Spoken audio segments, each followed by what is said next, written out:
This video is called Hitler Was a Great Leader. And he was. How do I know? Because he had millions and millions and millions of people following him. Where? Right off a fucking cliff. I try to clean up my language on here sometimes, people, but it just fucking has to be said sometimes. What's more important, the truth of what's being said, or saying it with emphasis?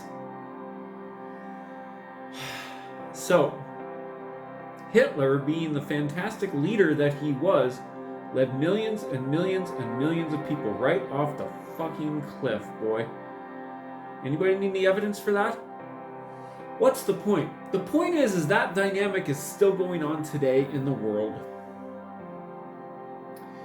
Lots of very, very, very, very good leaders are leading millions and millions and probably, I would venture to say, billions of people right off the fucking cliff.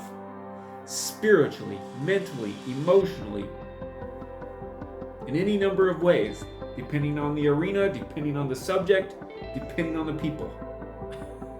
Okay? My particular pet peeve and concern is it within Christianity and within culture of faith.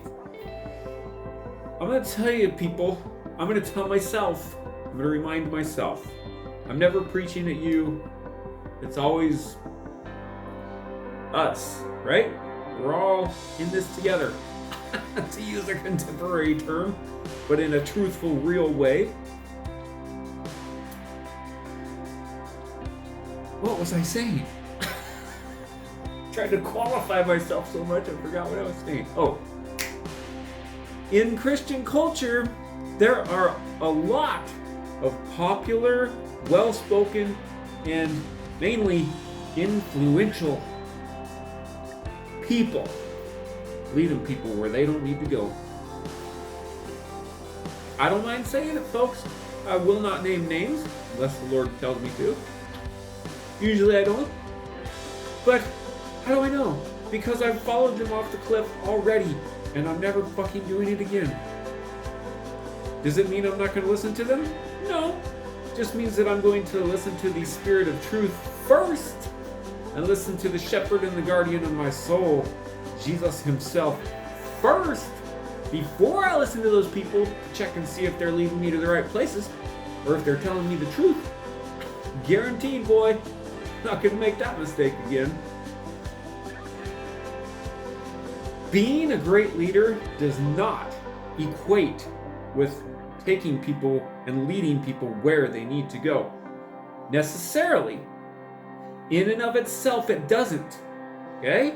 Being a great leader has its benefits and advantages, but if a great leader is not leading the people where they need to go, then that leader needs to get his ass kicked.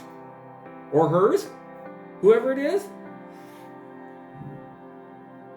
There's only one entity in all of creation that knows exactly where you, me, and everybody needs to go, and that's Jesus himself, the Spirit of Truth. They're one and the same, right? They're what's the word? You can't separate. They're inseparable. God the Father, they're all three inseparable, okay? They know exactly where you need to go, I need to go, we all need to go. And any good leader in Christian culture is going to lead us to them. Literally, into loving relationship with them, realizing the fact that they themselves are not the perfect leaders. Okay? And they need to be leading us to the one perfect leader. That's Jesus himself. Who said in the Bible, call no one on earth your leader, for one is your leader, that is Christ. And why did he say that? Because he knew that he was the only one who knew exactly where you, me, and all of us need to go. That's why we need to be following him first. Can you follow other leaders? Yes. As long as they acknowledge him first, and they're leading you to him first. Then, once you're sure they're doing that, then you can follow those leaders. If they're not doing that, you need to quit following them immediately, if not sooner. Say, oh, well, Jesse, they're teaching me good stuff and it works. Yes, and the good is the eternal enemy of the best. Check it, folks. The good is the eternal enemy of the best. People can get stuck on good for their whole lives and think they're arrived, think they've made it. But that's not the case, because the good is the eternal enemy of the best. What's the good?